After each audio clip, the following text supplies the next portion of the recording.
بسم اللہ الرحمن الرحیم الصلاۃ والسلام علیک یا رسول اللہ الصلاۃ والسلام علیک یا حبیب اللہ الصلاۃ والسلام علیک یا نبی اللہ وعلی آلک و اصحابک یا رسول اللہ صلی اللہ تعالی علیہ وسلم۔ بسم اللہ الرحمن الرحیم اللہم افتح علینا حکمتک وانشر علینا رحمتک یا ذا الجلال والاکرام یا فتاح یا علیم یا فتاح یا علیم یا فتاح یا علیم۔ میرے عزیز طلباء، فارسی کی پہلی کتاب ہم پڑھ رہے ہیں۔ اس کتاب میں آپ نے پہلے کچھ مفردات پڑھے اور اس کو مرکب اضافی کی شکل میں ملا کر بھی پڑھا۔ آج پڑھیں گے صفت اور موصوف کی ترکیبیں۔ مرکب اضافی کا ایک بھائی مرکب توصیفی ہے۔ مرکب اضافی میں ایک مضاف ایک مضاف الیہ ہوتا ہے، اور مرکب توصیفی میں ایک موصوف اور ایک صفت۔ موصوف اور صفت کسے کہتے ہیں؟ تو موصوف جس کا کوئی وصف، کوئی اچھائی، کوئی برائی، کوئی کیفیت بیان کی جائے، اور صفت جس کے ذریعہ موصوف کی اچھائی، برائی، کوئی کیفیت، صفت بیان کی جائے۔ ٹھیک ہے، کتاب دیکھیں، انشاءاللہ سمجھ میں آ جائے گا۔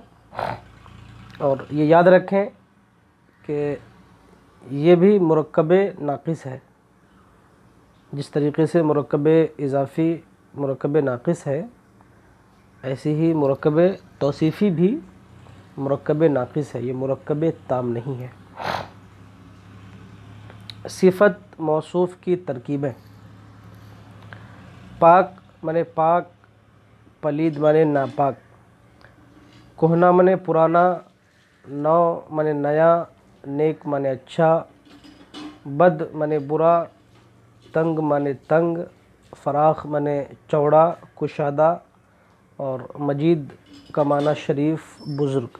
ٹھیک ہے، پاک کے معنی پاک، پلید کے معنی ناپاک، کہنا کے معنی پرانا، قدیم، اور نو کے معنی نیا، جدید، نیک کے معنی نیک، بد کے معنی برا، تنگ کے معنی تنگ، فراخ کے معنی چوڑا، کشادہ، اور مجید کے معنی شریف، بزرگ۔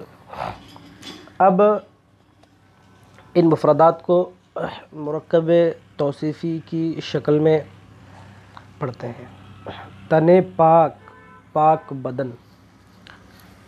اس مثال میں آپ غور کریں تو تن پاک، پاک بدن، تن موصوف ہے اور پاک اس کی صفت ہے۔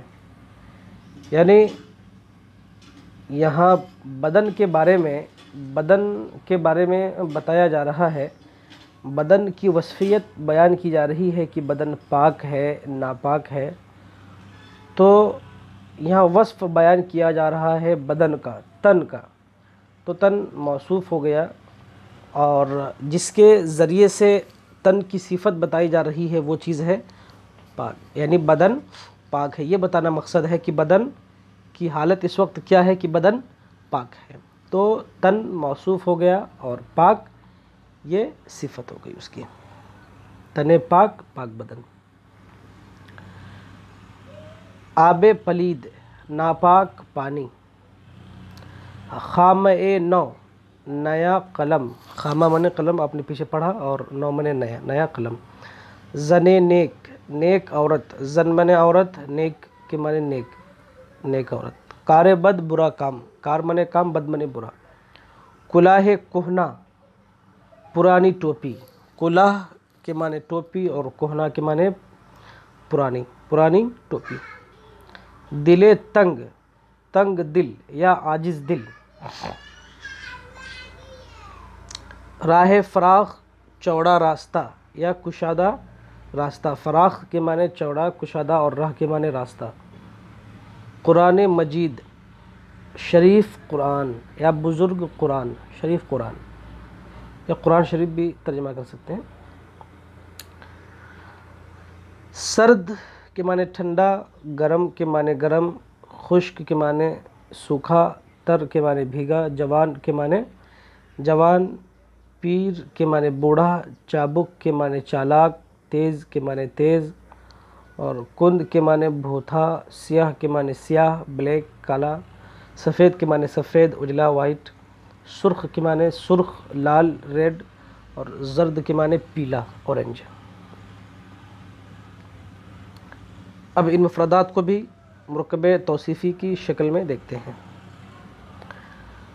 آب سرد ٹھنڈا پانی، آب سرد ٹھنڈا پانی، ترکیب ہوگی آب موصوف سرد صفت، اس لیے کہ پانی کی صفت بتائی جا رہی ہے کہ پانی کی صفت کیا ہے، وہ کس حال میں ہے، گرم ہے، سرد ہے، ٹھنڈا ہے، ہاٹ ہے، تو یہ اس کی صفت بیان کی جا رہی ہے۔ تو بیان کی جا رہی ہے پانی کی، تو پانی موصوف، اور جس چیز کے ذریعے سے بیان کی جا رہی ہے وہ ہے سرد، تو وہ صفت ہے آب کی۔ تو ترجمہ ہوگا آب سرد ٹھنڈا پانی۔ نان گرم، گرم روٹی، نان کے معنی روٹی، گرم کے معنی گرم، نان گرم گرم روٹی۔ مرد جوان، جوان مرد۔ زن پیر بوڑھی عورت یا ضعیف عورت، زن کے معنی عورت اور پیر کے معنی بوڑھا ضعیف، تو زن پیر بوڑھی عورت یا ضعیفہ عورت۔ چاقو تیز، تیز چاقو۔ کارد کند بھوتھی چھری، کارد منے چھری اور کند منے بھوت، بھوتھی چھری۔ اسپ چابک چالاک گھوڑا، اسپ کے معنی گھوڑا اور چابک کے معنی چالاک، تو اسپ چابک چالاک گھوڑا۔ چشم سیاہ کالی آنکھ، چشم کے معنی آنکھ اور سیاہ کے معنی بلیک کالا، تو کالی آنکھ۔ جامہ سفید، سفید کپڑا، جامہ کے معنی کپڑا اور سفید کے معنی سفید وائٹ، اجلا، اجلا کپڑا، سفید کپڑا، وائٹ کپڑا۔ رنگ سرخ لال رنگ، ریڈ کلر بول سکتے ہیں، رنگ سرخ لال رنگ یا ریڈ کلر انگریزی میں۔ چوب خشک سوکھی لکڑی، چوب کے معنی لکڑی اور خشک کے معنی سوکھا، تو چوب خشک سوکھی لکڑی۔ دامن تر بھیگا دامن، تر کے معنی بھیگا اور دامن کے معنی دامن، دامن تر بھیگا دامن۔ روے زرد پیلا چہرہ، رو کے معنی چہرہ اور زرد کے معنی پیلا، پیلا چہرہ۔ آگے دیکھیں پھر کچھ مفردات ہیں، اس کو دیکھیں پہلے۔ خوش خو اچھی عادت والا، خوش منے اچھا اچھی، اور خو منے عادت، خوش خو اچھی عادت والا، اور اگر بد خو کہہ دیں گے تو بری عادت والا۔ اس کے بعد خوش خط، خوش خط اچھی تحریر والا، خوش منے اچھی اور خط منے تحریر، رائٹنگ، اچھی رائٹنگ والا یا اچھی تحریر والا۔ کار ساز کام بنانے والا، کار منے کام اور ساز منے بنانے والا، کار ساز کام بنانے والا۔ جاں باز جان پر کھیلنے والا، جس کو بہادر بھی کہہ سکتے ہیں آپ، جاں کے معنی جان اور باز کے معنی کھیلنے والا۔ کریم کے معنی کرم کرنے والا، بخشش کرنے والا، اور کریم بھی ترجمہ کر سکتے ہیں. اور عمیم کے معنی عام، کامن. غمگین کے معنی غمگین، رنجیدہ. شادماں کے معنی خوش، فرح. اب اس کو دیکھتے ہیں مرکب توصیفی کی شکل میں. خدائے کارساز، کام بنانے والا خدا. خدائے کارساز، کام بنانے والا خدا. مرد جانباز، جان پر کھیلنے والا مرد یا بہادر شخص. رسول کریم، کرم کرنے والے رسول. رسول کریم، کرم کرنے والے رسول، مہربانی کرنے والے رسول. لطف عمیم، لطف کا معنی ہوتا ہے مہربانی، اور عمیم کا معنی عام، عام مہربانی. لطف عمیم کا معنی ہوگا عام مہربانی. پسر خوشخو، اچھی عادت والا لڑکا. اچھی عادت کا لڑکا یا اچھی عادت والا لڑکا. خوش منے اچھی اور خو منے عادت. کتاب خوش خط، اچھی تحریر والی کتاب یا اچھی رائٹنگ والی کتاب، اچھی رائٹنگ والی بک. کتاب خوش خط، اچھی تحریر والی کتاب. خوش منے اچھی اور خط منے تحریر، رائٹنگ. جانے غمگین، غمگین جان یا رنجیدہ جان. دل شادماں، خوش دل. دل شادماں، دل کے معنی دل اور شادماں کے معنی خوش. تو دل شادماں، خوش دل.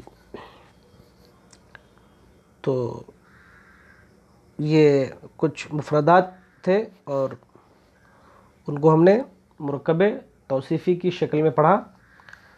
تو آپ سمجھ گئے ہوں گے کہ موصوف اور صفت کسے کہتے ہیں. موصوف جس کا کوئی وصف بیان کیا جائے، جس کی کوئی حیت، حالت، کیفیت بیان کی جائے.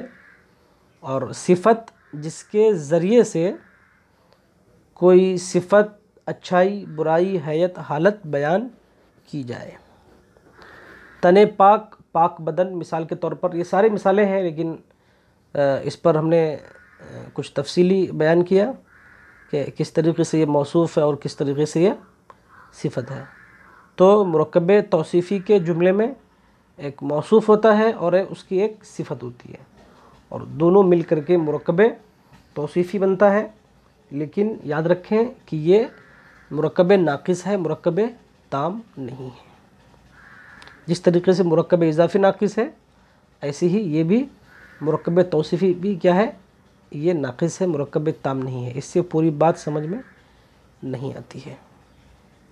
جیسے پاک بدن، تو بدن پاک ہے یا نہیں ہے وہ سمجھ میں نہیں آ رہی. صرف اتنا تو ہم سمجھ رہے ہیں کہ پاک بدن ہے یا نہیں ہے، وہ پوری بات سمجھ میں نہیں آ رہی ہے. تو اس طریقے سے یہ ناقص ہے، ادھورا ہے، یہ کامل نہیں ہے، یہ مکمل نہیں ہے. تو ٹھیک ہے عزیز طلبہ، اس کو دیکھیں غور سے، اس کو سنیں، پڑھیں. انشاءاللہ کتاب آسان ہے، زیادہ مشکل نہیں ہے. اللہ تعالیٰ فضل فرمائے اور اس کتاب کو ہم پر آسان فرمائے. تمت بالخیر وما توفیق الا باللہ.